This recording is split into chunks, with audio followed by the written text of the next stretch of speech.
នៅក្នុងកម្មវិធីបច្ចុប្បន្នភាពអន្តរជាតិនេះខ្ញុំសម្រាប់យកព័ត៌មានចំនួន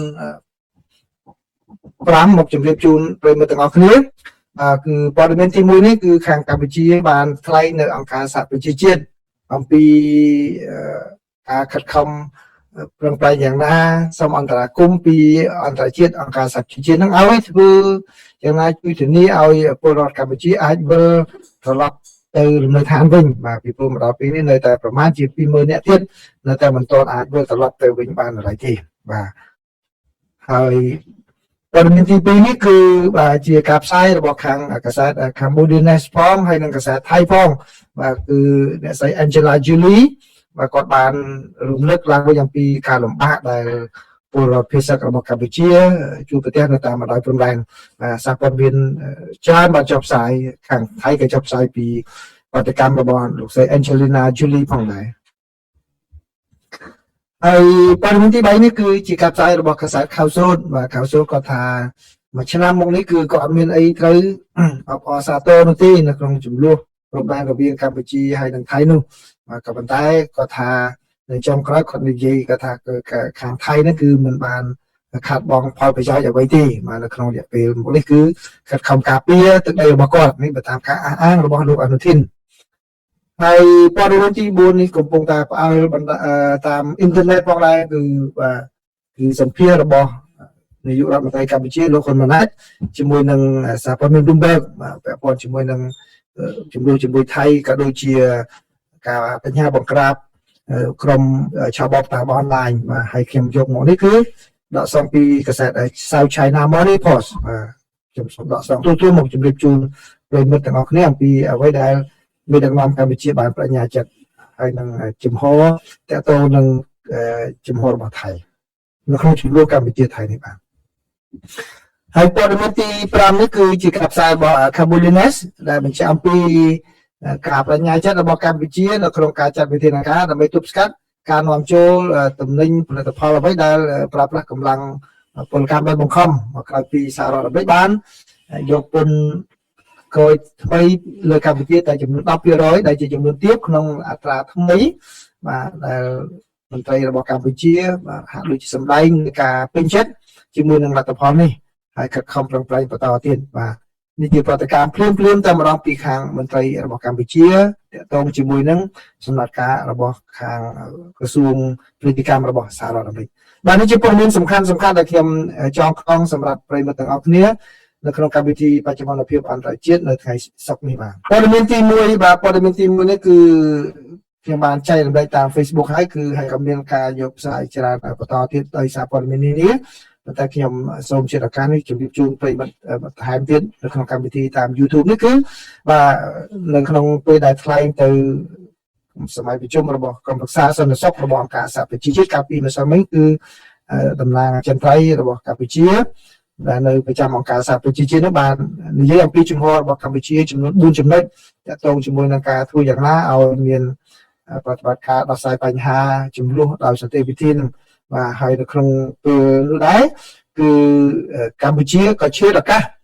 បានបញ្ជាក់ជូនទៅដល់ក្រុមប្រឹក្សាសន្តិសុខរបស់អង្គការសហប្រជាជាតិអំពីចំនួនព្រំដែនកម្ពុជាថៃបាទគឺកម្ពុជាដោយដែលខ្ញុំបានជម្រាបជូនប្រិយមិត្តអញ្ចឹងគឺចុងក្រោយនេះសង្កេតឃើញថាជាប្រើប្រាស់គ្រប់វេទិកាអន្តរជាតិទាំងអស់ដែលខាងដែលកម្ពុជាចូលរួមដើម្បីនិយាយអំពីបញ្ហានេះហើយឃើញមានខាងថៃប្រិមត្តសួរតាលោកសៀស័កភូមិកាត់កៅនិយាយយ៉ាងដែរបាទគាត់និយាយដែរនៅថ្ងៃនេះគាត់និយាយគាត់ដូចជាខឹងសម្បាដែរគាត់ថាកម្ពុជាមិនគួរតែយកវេទិកាអន្តរជាតិទៅនិយាយអំពីបញ្ហាហ្នឹងគួរតែងាកមកចរចាអញ្ចឹងបាទពេលដែលកម្ពុជាលើកអំពីបញ្ហានេះម្ដងគឺខាងថៃនេះគឺមិនសប្បាយចិត្តទេបាទចឹងឥឡូវនេះខ្ញុំសូមចាក់នៅចំណុចទី4ដែលដកស្រង់ពីបទអន្តរាគមន៍របស់លោកឯករាជ្យទូតកម្ពុជាប្រចាំអង្គការសហប្រជាជាតិតងជាមួយនឹងសារភាពជនភាសារបស់កម្ពុជាដែលលោកបានស្នើឲ្យអង្គការសហប្រជាជាតិជួយ to border conflict, I wish to inform the councils. នៅពេលនិយាយអំពីចំនួនព្រំដែនខ្ញុំសូមជម្រាបជូនក្រុមប្រឹក្សាថាស្ថានភាពមនុស្សធម៌របស់ជនស៊ីវិលកម្ពុជានៅតែធ្ងន់ធ្ងរជនស៊ីវិលកម្ពុជាជាង 20,000 នាក់នៅតែបន្តរស់នៅក្នុងជំរងបណ្ដោះអាសន្នកុមារជាច្រើនមិនអាចចូលរៀនបានហើយមនុស្សចាស់និងជនងាយរងគ្រោះប្រឈមមុខនឹងការខ្វះការទទួលបានការថែទាំចាំបាច់គ្រប់គ្រាន់ទោះបីជារដ្ឋាភិបាលបានខិតខំប្រឹងប្រែងដើម្បីបន្ធូរបន្ថយការលំបាករបស់ពួកគេក៏ដោយដូច្នេះកម្ពុជាសូមអំពាវនាវដល់សហគមន៍អន្តរជាតិរួមទាំងក្រុមប្រឹក្សាសន្តិសុខផងដែរឲ្យគ្រប់គ្រងការអំពាវនាវឲ្យពួកគេវិលត្រឡប់ទៅនៅឋានវិញនិងរស់នៅធម្មតាវិញដោយគ្មានការរារាំងនិងដោយសុវត្ថិភាពនិងថ្លៃថ្នូរ without obstruction and in safe of dignity manners. In conclusion, while reaffirming its commitment to peaceful settlement, សរុបមកគណៈពេលដែលបញ្ជាក់ជាថ្មីនៃការបដិញ្ញាចិត្តរបស់ខ្លួនចំពោះការដោះស្រាយចំនួនដោយសន្តិវិធីដែលនៅតែជាមូលដ្ឋានគ្រឹះនៃការរក្សាសន្តិភាពនិងសន្តិសុខអន្តរជាតិកម្ពុជាសូមសង្កត់ធ្ងន់ថាព្រំដែននិងអធិបតេយ្យភាពមិនត្រូវផ្លាស់ប្ដូរដោយកម្លាំងតាមរយៈស្ថានភាពជាក់ស្ដែងនៅលើដីនោះទេ thank you. បាទសូមអរគុណប្រិមិត្តបាទស្ថានភាពជាក់ស្ដែងថ្មីនៅលើដីបាទអញ្ចឹងគឺជាអន្តរាគមន៍របស់ខាងឯករាជទូតខ្មែរប្រចាំនៅអង្គការសហប្រជាជាតិនេះបាទអញ្ចឹងដូច្នេះនៅថ្ងៃ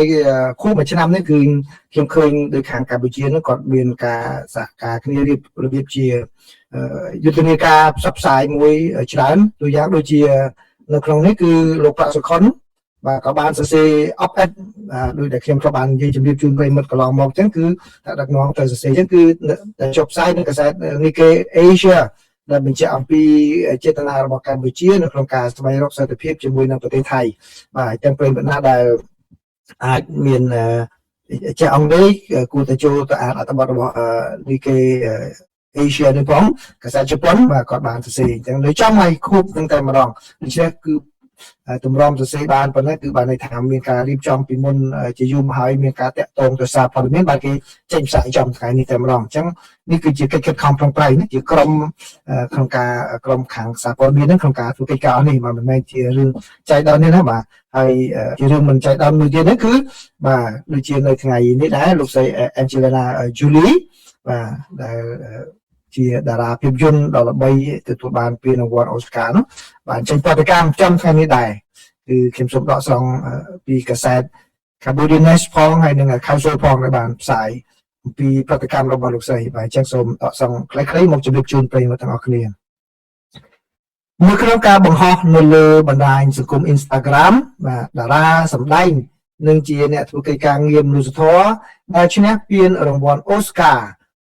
គឺអ្នកស្រី Angelina Jolie បាទគឺបានប្រារព្ធខួបលើកទី1នៃចំនួនព្រំដែនកម្ពុជាជាមួយនឹងថៃដោយបង្ហាញការគាំទ្រដល់មនុស្សរាប់ម៉ឺននាក់ដែលនៅតែទៅបានពិស័កចេញ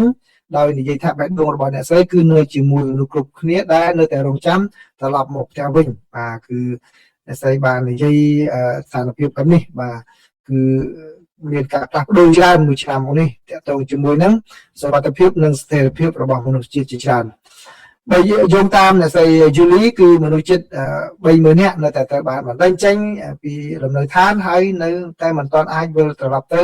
លំនៅឋានរបស់ពួកគេវិញបានឡើយទេអ្នកស្រី Julie ដែលបានចូលរួមក្នុងការងារមនុស្សធម៌និងអភិរក្សនៅកម្ពុជាជាយូរមកហើយបានពិពណ៌នាអំពីប្រទេសកម្ពុជាថាជាប្រទេសពិសេសមួយសម្រាប់អ្នកស្រីនិងក្រុមគ្រួសារអ្នកស្រីបានសរសេរដោយសម្ដៅទៅលើកូនប្រុសច្បងរបស់អ្នកស្រីគឺ Maddox នេះជាប្រទេសកំណើតរបស់កូនប្រុសខ្ញុំផ្ទះរបស់យើងនៅទីនេះអ្នកស្រីបាននិយាយបន្ថែមទៀតថាក្រុមគ្រួសាររបស់អ្នកស្រីបានធ្វើការអស់រយៈពេលជាង20ឆ្នាំមកហើយជាមួយក្រុមដែលដឹកនាំដោយក្រុមការងារនៅក្នុងស្រុកលើការអភិរក្សនិងអភិវឌ្ឍសហគមន៍តាមរយៈមូលនិធិ Maddox ដែលមានទីស្នាក់ការកណ្ដាលនៅជិតព្រំដែនដែលចំនួនថ្មីៗនេះបានកើតឡើងអ្នកស្រីបាននិយាយថាអ្នកស្រីបានខ្លាយជាមិត្តជិតស្និទ្ធជាមួយអ្នកស្រុកក្នុងតំបន់និងបុគ្គលិករបស់មូលនិធិខណៈដែលជួយសម្អាតបោះសម្អាតមីននិងអភិវឌ្ឍតំបន់នេះអ្នកស្រីបានសរសេរបន្ថែមថានៅពេលដែលការប្រយុទ្ធគ្នាបានទូឡើងកាលពីឆ្នាំមុនយើងត្រូវជំនះបុគ្គលិកនិងក្រុមការងាររបស់ពួកគេនិងក្រុមគ្រួសាររបស់ពួកគេចេញជាការរំលឹកដល់ឈឺចាប់មួយអំពីថាតើចំនួនអាចវិលត្រឡប់មកវិញយ៉ាងឆាប់រហ័សប៉ុណ្ណាទៀតខណៈពេលដែលនិយាយថាមូលនិធិនេះបានបន្តការងាររបស់ខ្លួនក្នុងការការពារបរិស្ថាន នឹងគ្រប់គ្រងសុខភាពនិងជីវភាពរស់នៅរបស់សហគមន៍ក្នុងតំបន់អ្នកស្រី Julie បាននិយាយថាអ្នកស្រីនៅតែបន្តគិតអំពីអ្នកដែលនៅតែផ្លាស់ទីលំនៅនៅឡើយអ្នកស្រីបានបន្ថែមថាខ្ញុំស្រឡាញ់ប្រទេសនេះនិងប្រជាជនដែលមានភាពអត់ធ្មត់ស៊ូទ្រាំនិងកក់ក្ដៅខណៈដែលយើងមានអំណរថ្លៃអំណរគុណដែលបានបន្តការងាររបស់យើងក្នុងការការពារដីធ្លីនិងគ្រប់គ្រងសុខភាពនិងជីវភាពរបស់សហគមន៍បេះដូងរបស់យើងគឺនៅជាមួយមនុស្សគ្រប់គ្នាដែលនៅតែរងចាំឱកាសវិលត្រឡប់មកផ្ទះវិញនេះគឺជាការផ្សាយរបស់កាសែត Cambodia Nest និងកាសែត Capsule របស់ថៃបានផ្សាយណាខ្ញុំដកសងបូកសើទាំងពីរមកឲ្យជំរាបជូនប្រិយមិត្តទាំងអស់គ្នាដែលឡែកកាសែត Capsule វិញក៏បានសរសេរទាក់ទងជាមួយនឹងប្រតិកម្មរបស់លោកអនុทิน ថានវីរគុលនាយករដ្ឋមន្ត្រីថៃនៅខួបលើកទី1នៃការចូលជាពាក្យរបស់ថៃនេះផងដែរដោយលោកអនុทิនបាននិយាយថាគ្មានអ្វីត្រូវអបអរសាទរទេនៅខួបលើកទី1នៃជំនួបព្រំដែនកម្ពុជានិងថៃហើយលោកជឿប្រការនេះគឺធានាដល់សាធារណជនថៃថាសន្តិសុខបានវិលមករកភាពធម្មតាវិញហើយណាបាទខាសបានរាយការណ៍បន្ថែមថាលោកអនុทิនបាននិយាយថាគ្មានហេតុផលណាមួយដែលត្រូវប្ររពខួបនៃជំនួបព្រំដែនកម្ពុជាថៃនោះទេដោយថ្លែងនៅវិមានរដ្ឋាភិបាលលោកអនុทินបាននិយាយថាប្រទេសថៃនៅតែបញ្ញាការពារអធិបតេយ្យភាពរបស់ខ្លួនប៉ុន្តែបានសង្កត់ធ្ងន់ថាគ្មានហេតុផលណាមួយសម្រាប់ការព្រួយបារម្ភរបស់សាធារណជនចំពោះស្ថានភាពបច្ចុប្បន្ននោះទេលោកបាននិយាយថាលោកបានទទួលការធានាពីរដ្ឋមន្ត្រីក្រសួងការពារជាតិចិនគឺលោកឧត្តមនាវីឯកដងជុនក្នុងអំឡុងពេលកិច្ចប្រជុំរបស់ពួកគេមុននេះថាសម្ភារៈយោធាដែលផ្គត់ផ្គង់ដល់ប្រទេសកម្ពុជាគឺជាផ្នែកមួយនៃការលក់ដូរខាងពាណិជ្ជកម្មជាធម្មតាហើយមិនមានបំណងប្រើប្រាស់ប្រឆាំងនឹងប្រទេសថៃទេលោកអនុทินបាននិយាយថាសារនេះគឺស្របនឹងការធានាដែលប្រធានាធិបតីចិនលោកស៊ីជីនពីងធ្លាប់បានផ្ដល់ក្នុងអំឡុងពេលទស្សនកិច្ចផ្លូវការរបស់លោកទៅកាន់ទីក្រុងប៉េកាំងកាលពីសប្តាហ៍មុនលោកបានមានប្រសាសន៍ថាគ្មានអ្វីដែលប្រជាជនថៃត្រូវព្រួយបារម្ភនោះទេដោយលោកបន្ថែមថាប្រជាជនគួរតែបន្តរស់នៅនិងធ្វើអាជីវកម្មដូចធម្មតាពីព្រោះប្រទេសថៃមិនប្រឈមមុខនឹងការគំរាមកំហែងសន្តិសុខភ្លាមណាមួយឡើយទោះបីជាមានភាពតានតឹងពីមុនជាមួយប្រទេសជិតខាងរបស់ខ្លួនក៏ដោយស្ដីពីការស្ដារទំនាក់ទំនងជាមួយនឹងកម្ពុជាឡើងវិញលោកអនុทินបាននិយាយថាការធានានាពេលអនាគតនឹងការកសាងទំនាក់ទំនងទ្វេភាគីឡើងវិញនិងដំណើរការស្របតាមកិច្ចព្រមព្រៀងដែលមានស្រាប់ដោយបន្ថែមថាប្រទេសថៃបច្ចុប្បន្នមិនកំពុងរងទុក្ខវេទនាបាត់បង់ផលប្រយោជន៍ណាមួយពីស្ថានភាពនេះទេបាទនេះគឺជាអ្វីដែលលោកអនុทินបាននិយាយហើយកាសែតខោចូលបានចុះផ្សាយណាបាទអញ្ចឹងប្រយោគចុងក្រោយរបស់គាត់គឺគាត់ថាមិនរងទុក្ខវេទនាបាត់បង់ផលប្រយោជន៍ក៏ប៉ុន្តែនៅខាងកម្ពុជាយើងនៅបន្តទៀមទាគឺរងផលប៉ះពាល់អញ្ចឹងខ្ញុំបង្ហាញជូនសាច់រឿងទាំងពីរនេះដើម្បីឲ្យឃើញអំពីស្ថានភាពខុសគ្នាអញ្ចឹងហើយបានជាកម្ពុជានៅបន្តតវ៉ាទៀមទាបាទព័ត៌មានទី4នេះគឺជាសេចក្តីរាយការណ៍របស់សារព័ត៌មាន South China Morning Post ដោយផ្អែកទៅលើបទសម្ភាសន៍របស់នាយករដ្ឋមន្ត្រីកម្ពុជាគឺលោកហ៊ុនម៉ាណែតជាមួយនឹងខាងសារព័ត៌មាន Bloomberg មកអញ្ចឹងដូច្នេះសារព័ត៌មាន Bloomberg ក៏បាន exclusive សម្ភាសន៍ហើយសារព័ត៌មាននានាផ្សេងទៀតគឺគាត់មានសិទ្ធិនៅក្នុងការដកសងសម្ដីខ្លះៗដើម្បីយកមកផ្សាយអញ្ចឹងខ្ញុំសូមដកសងពី South China Morning Post មកជម្រាបជូនប្រិយមិត្តគឺ South China Morning Post គាត់បានដាក់ចំណងជើងថានាយករដ្ឋមន្ត្រីហ៊ុនម៉ាណែតគឺបានបញ្ញាមកធ្វើឲ្យប្រទេសកម្ពុជាហ្នឹងបាទពិបាករស់នៅសម្រាប់ពួកដែលមកឆោបបោកតាមអនឡាញ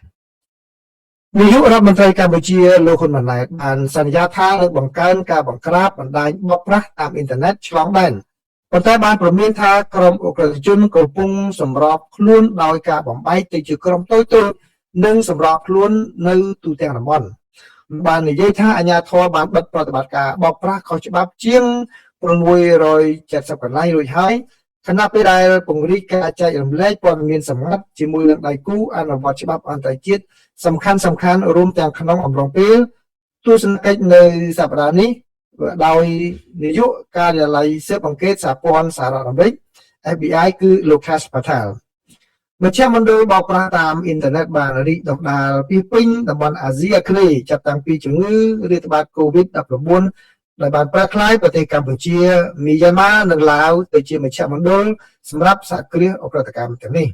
ទោះបីជាភ្នាក់ងារក្នុងស្រុកបានបង្កើនការអនុវត្តច្បាប់ក៏ដោយក៏ក្រមសិទ្ធិមនុស្សបានលើកឡើងថាផលប៉ះពាល់នៅមានកម្រិតនៅឡើយទៅលើប្រតិបត្តិការរបស់ពួកគេលោកហ៊ុនម៉ាណែតមានប្រសាសន៍ថាវាកាន់តែស្មុគស្មាញឥឡូវនេះគឺបច្ចេកវិទ្យាបានអនុញ្ញាតឲ្យពួកគេអាចធ្វើការក្នុងលក្ខណៈទ្រង់ទ្រាយតូចៗនិងសម្របសម្រួលបានលោកក៏បានមានប្រសាសន៍ផងដែរថាភ្នាក់ងាររដ្ឋបានស៊ើបអង្កេតយ៉ាងសកម្មលើករណីដែលពាក់ព័ន្ធទាំងមន្ត្រីរដ្ឋាភិបាលនិងអ្នកប្រតិបត្តិអាជីវកម្មនោះលោកបានបន្តថាយើងបានចាត់វិធានការប្រឆាំងនឹងមន្ត្រីមួយចំនួនរួមទាំងការបណ្តេញចេញនិងការកាត់ទោសឧត្តមសេនីយ៍យោធានិងអភិបាលខេត្តការិយាល័យអង្គការសហប្រជាជាតិទទួលបន្ទុកគ្រឿងញៀននិងឧក្រិដ្ឋកម្មបាននិយាយនៅក្នុងរបាយការណ៍មួយក្នុងសប្តាហ៍នេះថាការខាតបង់រួមគ្នាតាំងកាលពីឆ្នាំមុនពីការបោកប្រាស់នៅទូទាំងតំបន់អាស៊ីបូព៌ាអាស៊ីអាគ្នេយ៍អូស្ត្រាលីនិងនូវែលសេឡង់ក៏បានប៉ាន់ប្រមាណថាមានចំនួនដល់ទៅ$114,000 លានសហរដ្ឋអាមេរិកដែលងាកទៅមើលស្ថានភាពតានតឹងតាមព្រំដែនជាមួយនឹងប្រទេសថៃវិញលោកហ៊ុនម៉ាណែតបានជំរុញឲ្យទីក្រុងបាងកកចាប់ផ្ដើមការចរចាកំណត់ព្រំដែនរួមគ្នាឡើងវិញជាបន្ទាន់ដើម្បីប្រជាពលរដ្ឋដែលភៀសសឹកជាង20,000 នាក់អាចត្រឡប់ទៅផ្ទះរបស់ពួកគេវិញក្នុងខេត្តជាប់ព្រំដែនខណៈពេលដែលមានបទជបាញ់ចាប់តាំងពីចំនួនបានផ្ទុះឡើងកាលពី1ឆ្នាំមុនមាននៅតែផុយស្រួយដោយសារតែកងទ័ពរាប់ពាន់នាក់នៅតែឈរជើងទល់មុខគ្នានៅតាមព្រំដែននេះបើតាមការលើកឡើងរបស់លោកនាយករដ្ឋមន្ត្រីលោកបានហៅការអះអាងរបស់ភាគីថៃថាការប្រាស់របស់កម្ពុជាលើយន្តការផ្សះផ្សាដែនសមុទ្រក្រោមច្បាប់អង្គការសហប្រជាជាតិថាជាហេតុផលក្នុងការបញ្ចប់ការចរចាព្រំដែនគោកថា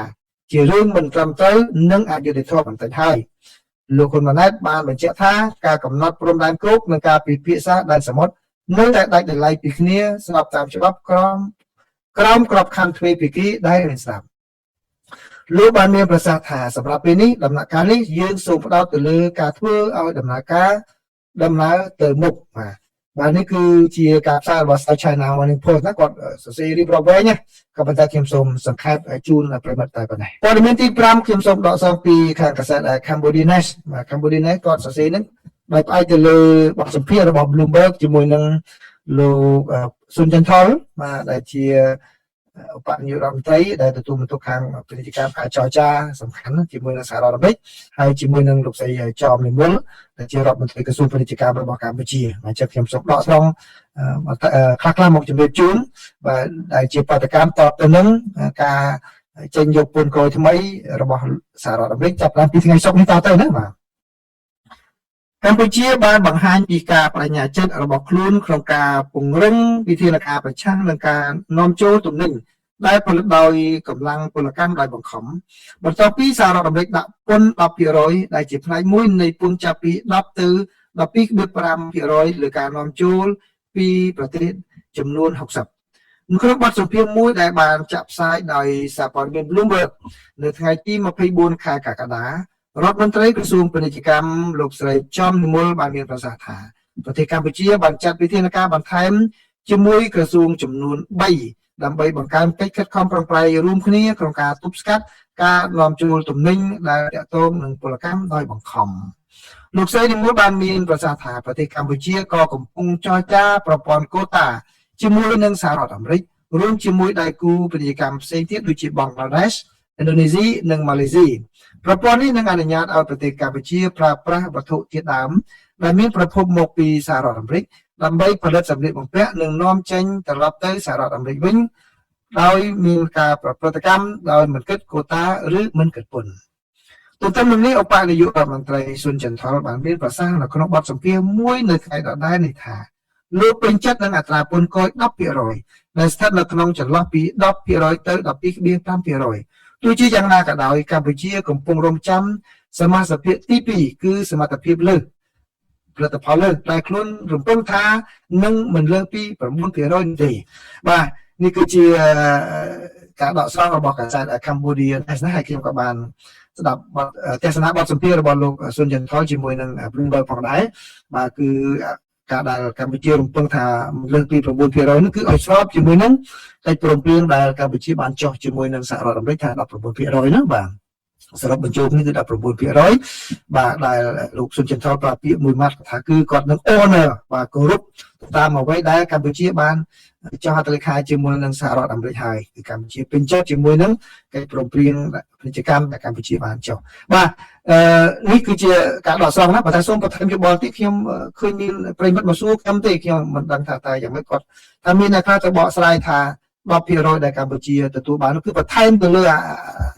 ពេលពុនបច្ចុប្បន្នដែល9ដល់ 10% វាឡើងទៅជិត 30% ណានឹងជា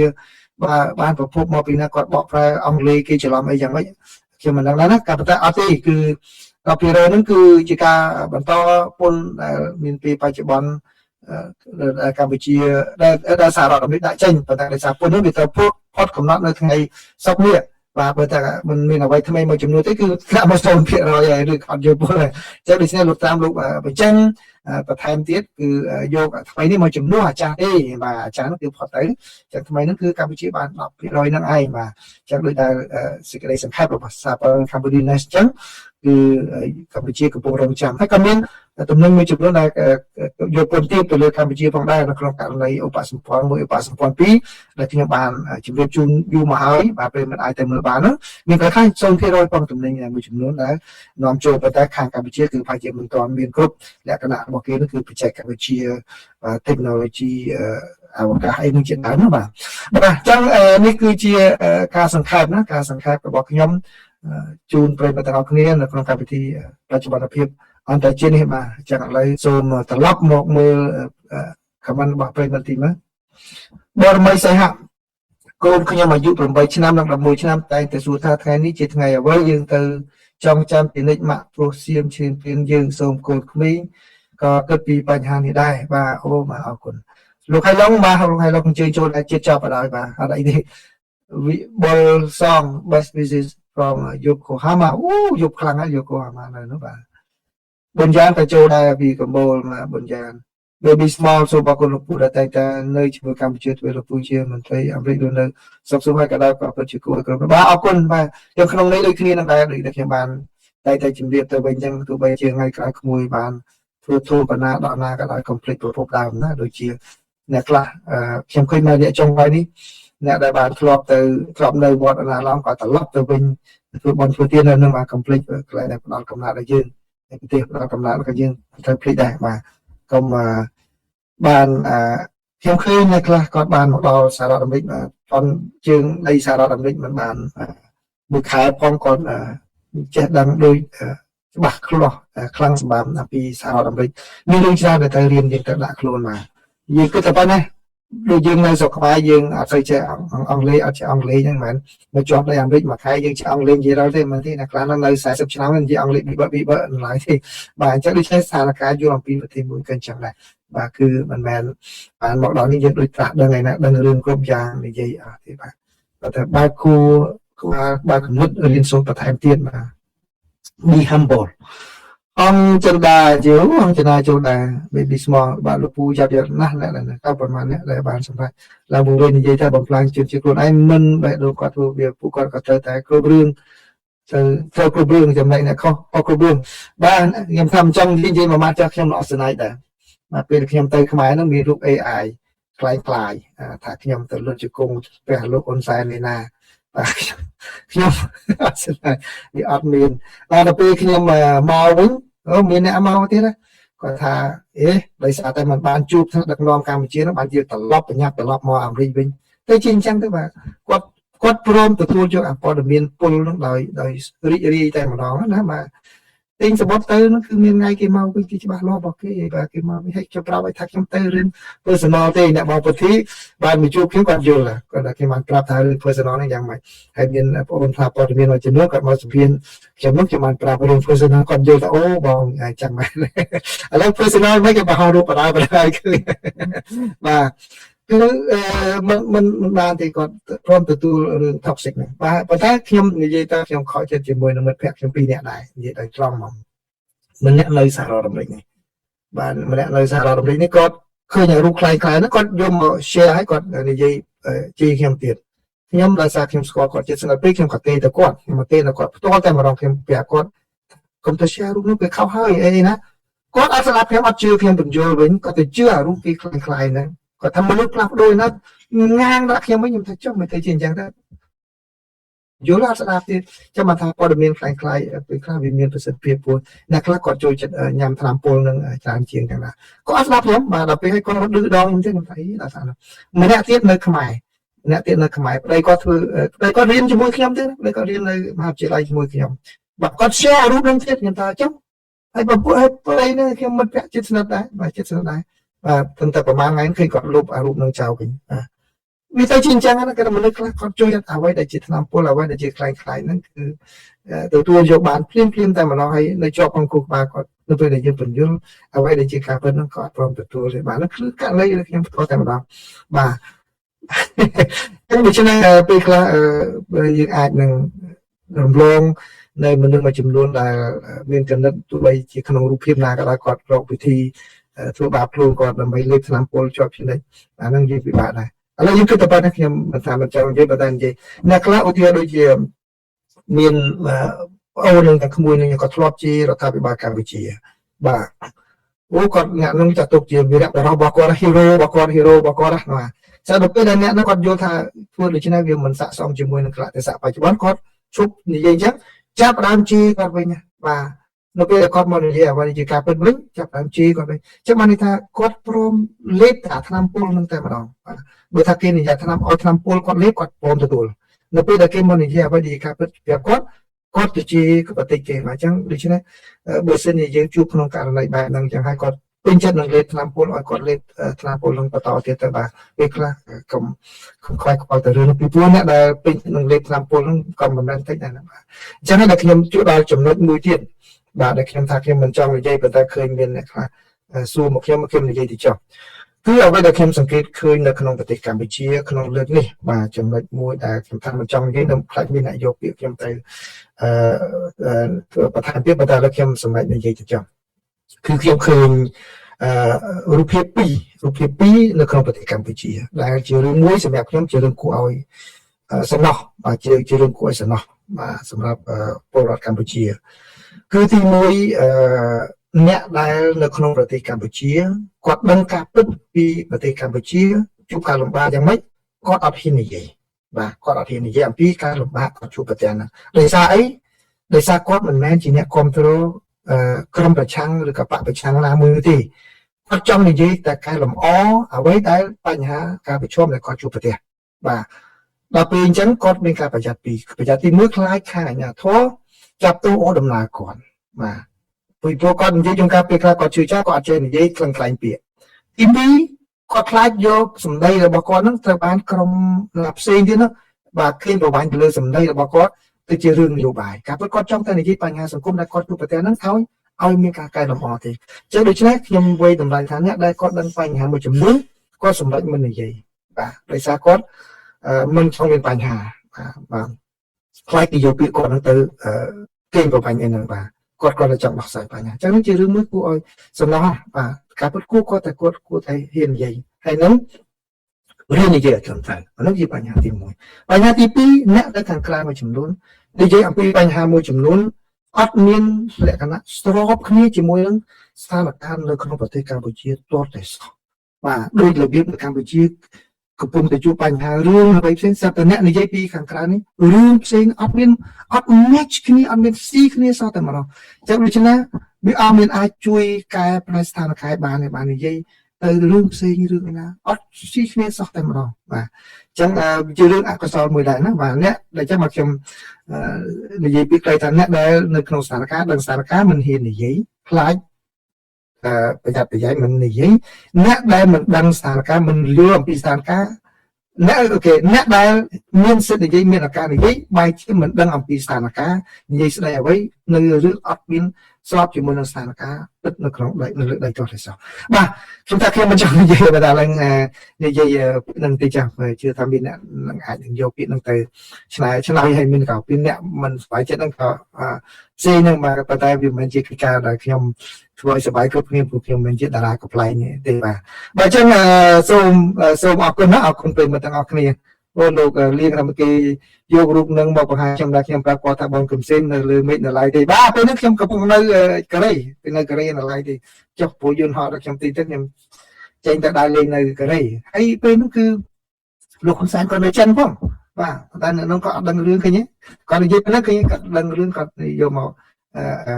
គាត់យកមកធ្វើខុសហើយប៉ុន្តែពេលនេះជឿមកដល់ពេលនេះនៅមានអ្នកជឿខ្ញុំហើយវាមិនមែនជារឿងដែលខ្ញុំត្រូវបកស្រាយឲ្យអស់នោះទេបាទបើចឹងសូមអរគុណប្រិយច្រើនណាស់បាទសូមជម្រាបលាបាទ